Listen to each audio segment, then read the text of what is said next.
காதல் என்பதும் கவிதை என்பதும் உணர்ச்சி சார்ந்தது. 3 தான் இயற்கையான உணர்வுகள்: பசி, தூக்கம், காமம். நேரம் என்கிற புத்தகம் நாம் எல்லாருமே படித்தாக வேண்டும். ராஜீவ் ஏமாற்றப்பட்டார், அவர் தப்பு பண்ணலேன்னு சொல்றார். எனக்கு என்னமோ அதுவும் தகுதியாகப்படவில்லை. பெரியாரை பற்றி கலைஞர் முரசொலியில் ரொம்பவும் இழிவாக கேலி படங்கள் வரைந்திருப்பதாக அவர்கள் காட்டுகிறார். மதம் வேறு, ஆன்மீகம் வேறு. அனைவருக்கும் என் அன்பு வணக்கம். இந்த 3 புத்தகங்களையும் முழுமையாக நான் படித்து விட்டேன். அதில் பிரவீன் புத்தகத்தை 2 முறை கூட படிச்சுட்டேன். அதை படிக்கிறதுல ஒன்றும் சிரமம் இல்லை, 15 நிமிஷம் தான் ஆகும். மொத்தம் 32 பக்கம், 4 வரியில் கவிதைகள். நேரம், போஃபஸ் ரெண்டும் கொஞ்சம் சின்ன புத்தகம்தான், ஆனால் நிறைய செய்திகளை வைத்திருக்கிறது. காலையில் இன்று முழுவதும் அந்த 2 புத்தகங்களை மட்டும் படித்தது மட்டும்தான் என்னுடைய வேலை. ஒன்றும் இப்போ விளக்கமாக சொல்ல முடியலைன்னாலும் தப்பு இல்லை. இளமையில் எல்லோருக்கும் 2 வரும். ஒன்று காதல், இன்னொன்று கவிதை. 2ம். ஏனென்றால் 2ம் உணர்ச்சி சார்ந்தது, வேற ஒன்றும் இல்லை. காதல் என்பதும் கவிதை என்பதும் உணர்ச்சி சார்ந்தது. காதல் சரியா தப்பா அது ஒரு பெரிய ஆராய்ச்சி. அது நிலையானதா? இந்த உலகத்தில் எதுவும் நிலையானதல்ல, எதுவும் நிலையானதல்ல. எனவே இந்த காதல் என்பதற்கும் கவிதை என்பதற்கும் அடிப்படை உணர்ச்சி தான். நீங்கள் உரைநடை என்பது அறிவு சார்ந்தது, கவிதை என்பது உணர்ச்சி சார்ந்தது. அதாவது இமயமலையின் உயரம் என்ன என்று கேட்டால் கடல் மட்டத்திலிருந்து இவ்வளவு அடி உயரத்தில் என்று சொன்னால் அது அறிவியல், அது கவிதை ஆகாது. விண்ணை இடிக்கும் தலை இமயம் என்பதுதான் கவிதை. சரியாக பார்த்தால் விண் என்று எதுவும் இல்லை, வெடிதான், ஸ்பேஸ் தான் இருக்கு. There is no sky at all. விண் என்று எதுவும் இல்லை, இமயத்துக்கு தலையும் இல்லை, அது அதனை இடிக்கவும் இல்லை. அப்படி பிரித்து கவிதையை பார்க்கக்கூடாது. கவிதை என்பது உணர்ச்சி சார்ந்தது, உணர்ச்சியின் வெளிப்பாடு. அதற்கு உணர்ச்சிகளுக்கு எது அடித்தடம் என்றால் அனுபவம் தான் அடித்தடம். ஒவ்வொருவர் வாழ்விலும் அவரவருக்கு ஏற்படுகிற அனுபவம். காதலும் ஒரு அனுபவம் தான், பசி கூட ஒரு அனுபவம். எல்லாம் செயற்கை. படிப்பது என்பது செயற்கையானது.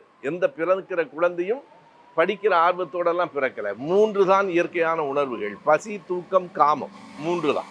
இந்த 3 மட்டும்தான் யாரும் சொல்லிக் கொடுக்காமல் இயல்பாக வருகிறது. இந்த 3 மட்டும்தான். எந்த குழந்தைக்கும் பசின்னா என்னன்னு நம்ம சொல்லலை, தூங்குறது எப்படின்னு யாரும் வகுப்பெடுக்க வேண்டியதில்லை, குழந்தை தூங்கிடும். இயல்பாக அந்த காமம் என்பதும் இந்த 3ம் இயற்கை சார்ந்தது. எனவே அந்த 3ஐ ஒட்டிய உணர்வுகளின் அடிப்படையில் கவிதைகள் வரும். நிறைய கவிதையை உமா எடுத்து சொன்னாங்க. ஒரு வரியை நான் சொல்லுகிறேன். அந்த கவிதை என்பது எப்போதும் எங்கே அதனுடைய அழகு இருக்கிறது என்றால் முரண் அழகு என்று பெயர். நேர் எதிராக இருக்கிற ஒன்றை பொருத்தி சொல்லுகிற போது ஒரு அழகு வரும். நான் அடிக்கடி சொல்லுவது உண்டு. கவிக்கோ அப்துல் ரஹ்மான் அவர்கள் சொல்லுவார், நம்ம எல்லாரும் என்ன சொல்லுவோம்னா, பிள்ளைங்க கவனமாக இருங்க, புத்தகத்தை கிழிச்சிடக்கூடாதுன்னு சொல்லுவோம். கவிக்கோ மாற்றி சொல்லுவார், புத்தகங்களே கவனம், எங்கள் பிள்ளைகளை கிழித்து விடாதீர்கள். ஏன்னா அந்த புத்தகங்கள் பிள்ளைகளை கிழித்து விடக்கூடாது, அது தவறான செய்திகளை சொல்லிவிடக்கூடாது என்பார். முரண் தான். பிரவீன் கவிதையில் அப்படி ஒரு அழகான முரண் ஒரு இடத்தில் இருந்தது. ஆறுகள் கடலை நோக்கி ஓடுகின்றன, அலைகள் கரையை நோக்கி வருகின்றன. ஆறுகள் எல்லாம் கடலை நோக்கித்தான் போகிறது. கடலில் போய் சேர்ந்துட்டு பேசாமல் இருக்க வேண்டியதுதானே. அலைகள் கரையை நோக்கி வருகின்றன. வாழ்க்கை எந்த இடத்திலும் நிலை கொள்வது, எந்த இடத்திலும் நிலை கொள்வதில்லை. இங்கிருந்து இன்னொரு இடத்திலிருந்து அடுத்தது, எதுவும் முடிவல்ல. இந்த பதிப்பகம் என்றால் மணி மட்டுமல்ல. நான் சொல்லுவது, யார் வேண்டுமானாலும் புத்தகம் எழுதுங்கள், பதிப்பகம் தொடங்குங்கள். இன்றைய உலகில் வலையொலி, யூடியூப் தொடங்குங்கள்.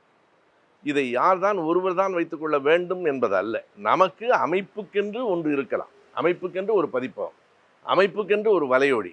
ஆனால் அமைப்பில் உறுப்பினராக இருக்கிறவர்கள் எல்லாம் அதில் மட்டும்தான் எழுதவும் பேசவும் வேண்டும் என்பதல்ல. பரவலாக எல்லா இடங்களுக்கும் போய் சேர வேண்டும் என்று நான் கருதுகிறேன். எனவே மணி அவர்கள் சொல்லும்போது நான் மறுக்கவில்லை என்பது தவறு, நான் மகிழ்ந்தேன் என்பது உண்மை. அதுதான் சரியானது. தொடங்குங்கள் என்பதுதான் என்னுடைய அடிப்படையான எண்ணம். எனவே பிரவீனுடைய கவிதைகளுக்கு நானே ஒரு முன்னுரையும் எழுதியிருக்கிறேன். அதனை தாண்டி இந்த 2 புத்தகங்களை பற்றியும் சொல்ல வேண்டும். பிரவீனினுடைய நூல் உணர்ச்சி சார்ந்தது, இலக்கியம். ஆனால் பாலா எழுதியிருக்கிற புத்தகம் இன்றைக்கு காலையிலே நான் படித்து விட்டு சொல்லியிருந்தேன், நான் எதிர்பார்க்கவில்லை. ஏனென்றால் நாம் அன்றாடம் பார்க்கிற, பழகுகிற, பாசம் வைத்திருக்கிற பிள்ளைகள், அவர்களுக்குள் நமக்கு எப்போதும் பக்கத்தில் இருக்கிறவர்களை குறைத்து மதிப்பிடுகிறோம். அருகிலேயே இருக்கிற காரணத்தினாலேயே குறைத்து மதிப்பிடுகிறோம். நம்ம பிள்ளைகள் தானே. ஆனால் அவர்களுக்குள் இத்தனை அறிவார்ந்த செய்திகள் இருக்கின்றன என்பது ஒரு பெரிய மகிழ்ச்சி தருகிறது. நேரம் என்கிற புத்தகம் நாம் எல்லாருமே படித்தாக வேண்டும். ஏனென்றால் நம் வாழ்க்கை என்பது நேரம் தான், வேற ஒன்றுமே இல்லை. வாழ்க்கை என்பது நேரம் தான். எதற்குமே கொஞ்சம் கோவப்படாத எனக்கு அந்த நேரம் தவறுகிற போது வருத்தம் இருக்கும். அந்த இருப்பு கொள்ளாது எனக்கு. ஏனென்றால் நேரம் என்பதே வாழ்க்கை. அதில் கடந்த காலம், நிகழ்காலம், எதிர்காலம் சொல்கிறோம் இல்லையா? நிகழ்காலம் என்று ஒன்று கிடையாது என்பது தான் உண்மை. பாலா காலம் என்பதே மாயை என்று சொல்லுவது எதற்காக என்றால், நிகழ்காலம் என்று ஒன்று கிடையாது. நான் ஒரு சொல்லை சொல்ல தொடங்குகிற போது இருந்த நொடி வேறு, சொல்லி முடிக்கிற போது இருக்கிற நொடி வேறு. அந்த நொடி நம்மிடத்தில் இல்லை. பேச தொடங்கிய போது இருந்த நேரம் நம்மை விட்டு நகர்ந்து போய்விட்டது. எனவே அது அறிவியல் சார்ந்த புத்தகம். அந்த புத்தகம் முழுக்க முழுக்க அறிவியலில் எப்போதும் தத்துவம் ஒட்டிக்கொண்டே இருக்கும். அறிவியல் சார்ந்த நூல், அதற்குள் தத்துவமான செய்திகள் உண்டு. சொக்கலிங்கம் எழுதியிருக்கிற புத்தகம் முழுக்க முழுக்க தகவல்கள் சார்ந்தது. இன்னமும் சொன்னால் உங்கள் புத்தகத்துக்கு போஃபஸ் என்பதை விட போஃபஸின் மறுபக்கம் என்று வைத்திருக்க வேண்டும். இதுவரையில் நாம் பார்த்த போஃபஸுக்கும் சொக்கலிங்கம் தருகிற போஃபஸுக்கும் இடையிலே வேறுபாடு இருக்கிறது. ராஜீவ்காந்தியை பற்றி நமக்கும் கூட அப்படி ஒரு தவறான எண்ணம் இருந்திருக்கிறதோ என்று எண்ண தோன்றுகிறது. நான் முடிவுக்கு வரவில்லை, மறுபடியும் பார்க்க வேண்டும். முடிவுக்கு வரல, அது எதனால் தெரியல. ஆனால் அப்படி சில செய்திகள், இதுவரை சந்திக்காத செய்திகள், நாம் படிக்காத செய்திகளை சொக்கலிங்கம் எழுதியிருக்கிறார். காரணம், சொக்கலிங்கம் எப்போதும் எதையாவது படித்து கொண்டும் தேடிக்கொண்டும் இருக்கிறவர். தரவுகளின் மூலமாக அதனை எழுதியிருக்கிறார். எனக்கு சில மாற்று கருத்துகள் உண்டு. அதில் என்ன சொல்ல வருகிறார்னா, ராஜீவ்காந்தி அப்படி தப்பு பண்ணலை. இந்த புத்தகம் படிக்கும்போது தான் மறுபடியும் ஒரு கட்டத்தில் தொடர்ச்சியாக பேசிக்கொண்டிருந்த அந்த பெயர்களெல்லாம் இப்போ நான் சொன்னால் உமாபதிக்கோ சிராயிருக்கோ சிற்பிக்கோ நினைவு வரும். கொத்ரோச்சி, இத்தாலியை சார்ந்த கொத்ரோச்சி, வின்சாட்டா, இந்துஜா சகோதரர்கள், இந்து பத்திரிகையில் எழுதிய சித்ரா சுப்பிரமணியம், இவர்களை பற்றிய எல்லா செய்திகளும் அதற்குள். சின்ன புத்தகம்தான், ஆனால் நிறைய செய்திகள் இருக்கிறது. எனவே அப்படி பலவற்றை அவர் கொண்டு தந்திருக்கிறார். ராஜீவ் ஏமாற்றப்பட்டார், அவர் தப்பு பண்ணலேன்னு சொல்றார். எனக்கு என்னமோ அதுவும் தகுதியாகப்படவில்லை.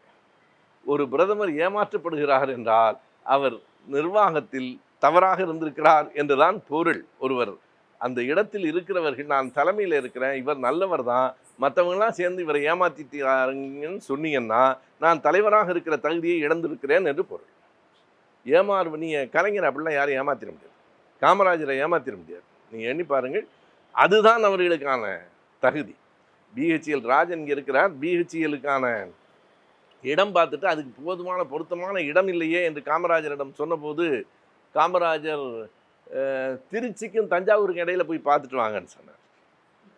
திருச்சிக்கும் தஞ்சாவூருக்கு இடையில போய் பார்த்துட்டு வாங்கினதுக்கப்புறம் ஆமாம் இடம் இருக்குன்னாங்க. அதுதான் காமராஜர். அதுதான் நிர்வாக. காமராஜர் பெருசாக அவன் படிக்கலை, கலைஞர் படிக்கலை. இப்போ கூட ஏதோ ஒரு படத்தில் நான் ட்ரெய்லரில் பார்த்தேன், படிக்காத ஒருத்தர் தண்டவாளத்தில் தலை வச்சதுனால தாண்டா நம்மலாம் படித்தோம் அப்படின்னு ஒரு விடுதலையில் பார்த்தேன். எனவே அவங்க படிக்கலை, ஆனால் அந்த நிர்வாகத்திறன் அப்படியும். இதில் என்ன உண்மையான வேடிக்கை என்றால், இந்த புத்தகம் பற்றி பேச வேண்டியவர் பீட்டர் அல்ஃபோன்ஸ். அவரே அந்த புத்தகத்தை விரும்பி அந்த புத்தகத்தை படிச்சுட்டு சத்தியமூர்த்தி பவனில் வெளியிட்டு விட வச்சுக்கிறேன்னாரு. எனக்கு கொஞ்சம் நெருடலாக இருந்துச்சு. ஏன்னா சத்தியமூர்த்தி பவனில் எவ்வளோ பேர் எல்லாத்தையும் கேட்பாங்க, கவிதை எவ்வளோ குறைச்சி மதிப்புள்ள, அவங்களுடைய போக்கு வேறு. மழை வந்துருச்சு.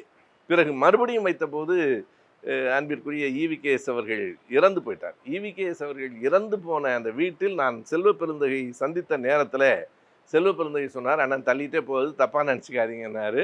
இல்லை, நீங்கள் வேணும்னு செய்யலை, தற்செயலாக தள்ளி போகிறது, கோச்சிக்காதீங்க, புத்தக கண்காட்சி வருது, புத்தகத்தை வெளியிட்டு விடுவது தான் முக்கியமானது. எனவே நான் எங்கள் அமைப்பிலேயே ஒரு பதிப்பகத்திலேயே வச்சு நான் வெளியிட்டுறேன், பிறகு திறனாய்வு கூட்டம் வச்சுக்கலாம் அப்படின்னு சொல்லிட்டேன். இன்னமும் சொன்னால் பீட்டர்கிட்ட இன்னமும் நம்ம சரியாக சொல்லலை. அப்படி 2 முறை தள்ளி போயிட்டு இன்றைக்கும் இங்கே வந்ததுலேருந்து அரை மணி நேரம் இந்த ஒலிபெருக்கியோடு போராடிட்டு இருந்தாங்க. கடைசி வரைக்கும் கிடைக்கல. நான் சொன்னேன், ஒன்றும் குற்றம் இல்லை, நீங்கள் வெளியிட்டுருங்க. எனக்கு முக்கியமானது என்னென்னா, சத்தியமூர்த்தி பவன் பெருசாக இருக்கலாம், கூட்டம் அதிகமாக இருக்கலாம், ஆனால் இங்கே வந்திருக்கிறவர்கள் தான் இந்த புத்தகத்தை வாங்குகிறவர்களாகவும் இந்த புத்தகத்துக்கு உரியவர்களாகவும் இருக்கிறீர்கள்னு நான் நினைக்கிறேன். நான் சொல்லுவதிலேயே 2 பொருள் இருக்கு, போகும்போது வாங்கிட்டு போங்கிறது அர்த்தம். அதில் இன்னொன்று இருக்கு, வாங்கிட்டு போய் படிங்கங்கிற. ரொம்ப நாம் படிப்பு என்பதை நிறுத்திவிட்டால் மற்ற எல்லாம் பயனற்று போகும். நாம் தொடர்ந்து ஏமாற்றப்படுகிறோம். நீங்கள் இங்கே நம்ம நண்பர் மும்பை சமீராவோட உறவினர் மருமகன் இங்கே வந்திருக்கிறார். இங்கே வந்து ஒரு என்னிடத்துல காட்டி கேட்டார், இது இப்படி இருக்குதே என்னன்னு கேட்டார். எனக்கு முழுமையாக விளக்கம் சொல்ல நேரம் இல்லை. பெரியாரை பற்றி கலைஞர் முரசொலியில் ரொம்பவும் இழிவாக கேலி படங்கள் வரைந்திருப்பதாக அவர்கள் காட்டுகிறார்கள். அந்த பொய் பழையது தான். அதில் ரொம்ப இயல்பாக எனக்கு ஒரு செய்தி இன்றைக்கு கிடைச்சிது. அதை பக்கமாக வாங்கி பார்த்தேன். அது எப்போது வந்திருக்கிறது என்றால், முரசொலி பொங்கல் மலர் 1942 வந்திருக்குன்னு அவங்க போட்டிருக்காங்க கீழே. இல்லை, பொங்கல் மலர் முரசொலி கையெழுத்தேடாகத்தான் வந்தது, கார்ட்டூன்லாம் இல்லை.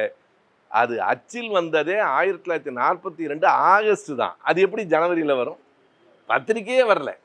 வராத பத்திரிகையில் வந்ததாக இன்றைக்கு இதை யார் ஷேக்கிட்ட காமிச்சிருக்காங்க? சில இளைஞர்கள் காமிச்சு இப்படிலாம் கலைஞர் பெரியாரை பற்றி எழுதியிருக்காராமே. எனவே இந்த உண்மைகளை எல்லாம் நாம் சொல்ல வேண்டும். வேற ஒன்றும் பொய்யெல்லாம் சொல்ல வேண்டாம். உண்மைகளை எடுத்து சொல்லுவதற்கு கூட நாம் நேரம் இல்லாமல் இருக்கிறோம். பாலா புத்தகத்தை பற்றி கொஞ்சம் நிறைய பேசணும்னு தான் நான் வந்தேன். எப்படின்னா, அவருடைய சில சொற்றொடர்கள் ஓவியத்தை பற்றி என்ன பண்ணுறாருன்னா, நேரம் என்பது அறிவியல் பார்வையில், நேரம் என்பது கலைகளின் பார்வையில், நேரம் என்பது தொழிலாளர் பார்வையில், நேரம் என்பதில் கெட்ட நேரம் நல்ல நேரம் உண்டா என்கிற தத்துவ பார்வையில், இப்படி பலவற்றையும் அவர் சொல்லுகிறார். அவர் சொன்னதை சிற்பி குறிப்பிட்டு சொன்னார். அதாவது மதம் வேறு ஆன்மீகம் வேறு என்பதை மிகச்சரியாக விளக்கி இருக்கிறார் என்று.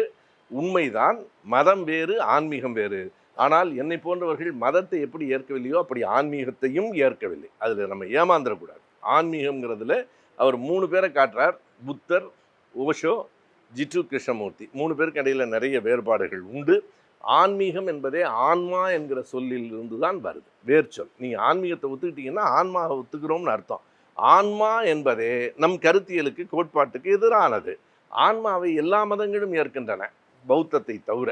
பௌத்தம் மட்டும்தான் ஒரு வாதத்தை வைக்கிறது, அதற்கு அனான்மவாதம் என்று பெயர். அது ஆன்மா இல்லை என்று சொல்லுகிற மதம் பௌத்தம் தான். எனவே நீங்கள் புத்தரை ஒரு நாளும் ஆன்மீகத்தில் சேர்க்க முடியாது. அந்த நல்ல நேரம் கெட்ட நேரம் நல்ல ஒரு விவாதத்தை வைக்கிறார். இன்றைக்கு மதியம் எங்கள் வீட்டுக்கு என் மனைவியோட அக்கா மகன் வந்திருந்தார். அமெரிக்காவிலேருந்து ஜோதிடத்துக்காக அவர் அங்கேருந்து இங்கே வர வைக்கிறாங்க. மிகப்பெரிய ஜோதிடர். அவற்றை நான் கேட்டேன், நீ தப்பாக எடுத்துக்காத, நான் ஒரு புரிதலுக்காக கேட்குறேன்னு கூட நீ வச்சுக்க. ஒரு குறிப்பிட்ட ராசி, இதை நான் அவருக்காக கேட்கல, மக்களுக்காக சொல்கிறேன். ஒரு குறிப்பிட்ட ராசி லக்னத்தில் பிறந்தவர்களினுடைய வாழ்க்கை இப்படித்தான் இருக்கும் என்று நீங்கள் தீர்மானித்தால், அந்த குறிப்பிட்ட ராசியில், குறிப்பிட்ட நாளில், குறிப்பிட்ட தேதியில், குறிப்பிட்ட நிமிடத்தில் கோடி பேர் பிறக்கிறான். எல்லோருடைய வாழ்க்கையும் ஒரே மாதிரி இருக்குமா என்று கேட்டால் அதற்கு அவர்கள்ட்ட ஒரு விடை உண்டுன்னு எனக்கு தெரியும். பிறந்த நேரம் ஒன்றாக இருக்கலாம், ஆனால் பெற்றோர் வேறு.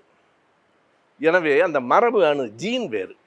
வேறு வேறு பெற்றோர்களுக்கு பிறந்திருக்கிறார்கள், வேறு வேறு இடத்திற்கு பிறந்திருக்கிறார்கள். ஆகினால அது பொருந்தாமல் போகலாம். இப்போ என்னுடைய கேள்வி, 2வது கேள்வி என்ன என்றால், இரட்டை குழந்தைகளை பற்றியது. ஒரே பெற்றோர், ஒரே நேரம், ஒரே இடம், நொடி கூட மாறாமல், நொடிகளில் மட்டுமே வித்தியாசம். பிறந்த 2 குழந்தைகள், இரட்டை குழந்தைகளின் வாழ்க்கை ஒரே மாதிரி இருக்கான்னா இல்லை.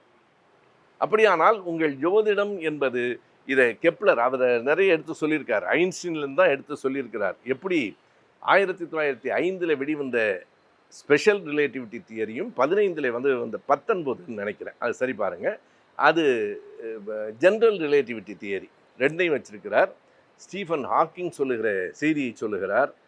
ஓவியங்களிலிருந்து புகைப்படம் சொல்கிறார். ஓவியத்தை பற்றி சொல்லும்போது அவர் எழுதியிருக்கிற ஒரு வரி மிக அழகானது. அந்த டாவின்சியினுடைய மோனாலிசா படம் போட்டிருக்கார். அந்த மோனாலிசா படத்தை போட்டுட்டு அவர் எழுதியிருக்கிறார் என்னன்னா, ஒவ்வொரு ஓவியத்திலும் ஒரு குறிப்பிட்ட காலம் உறைந்து கிடக்கிறது.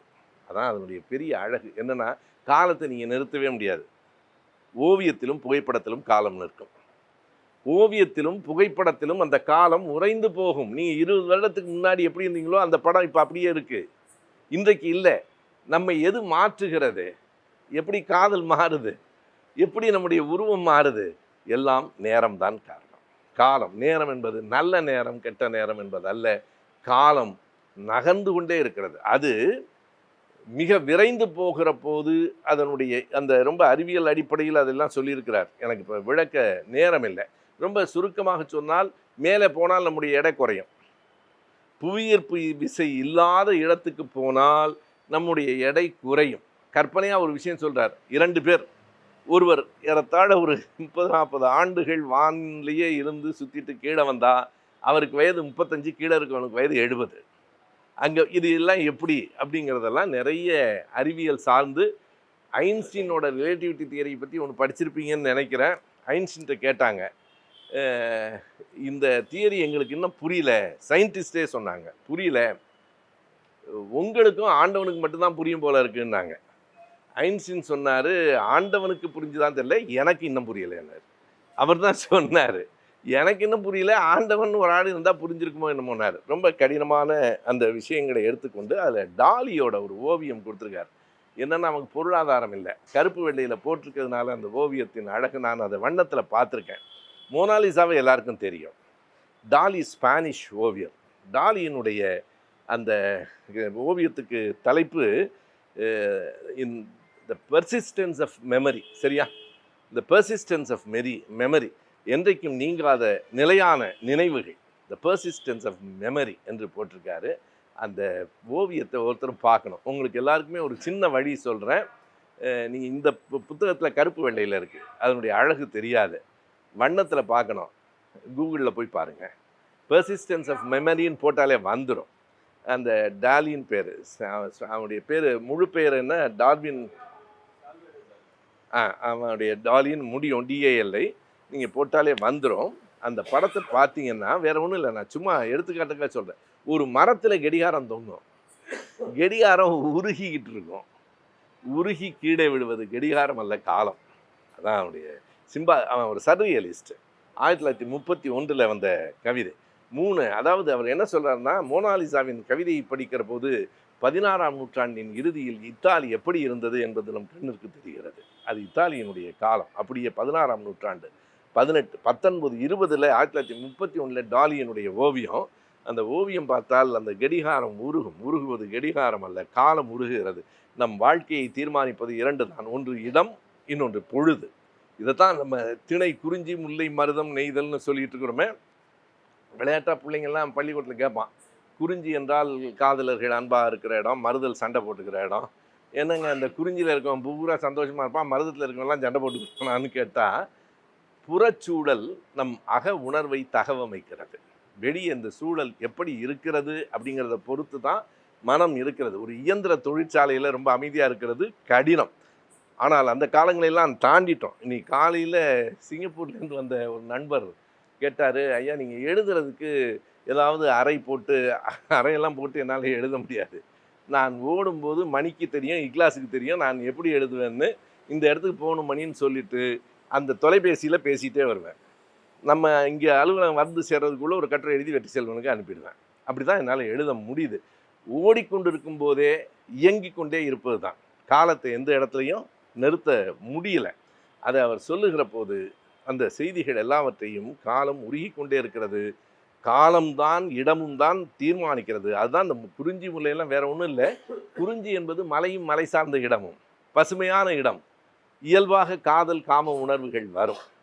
மருதம் என்பது வயலும் வயல் சார்ந்த இடமும். வயலில் இருக்கவன்லாம் ஏன் சண்டை போட்டுக்கிறான்னா வேற ஒன்றும் இல்லை, வயலில் இருக்கவனுக்கு வயிறு நிரம்பும், பசி கிடையாது.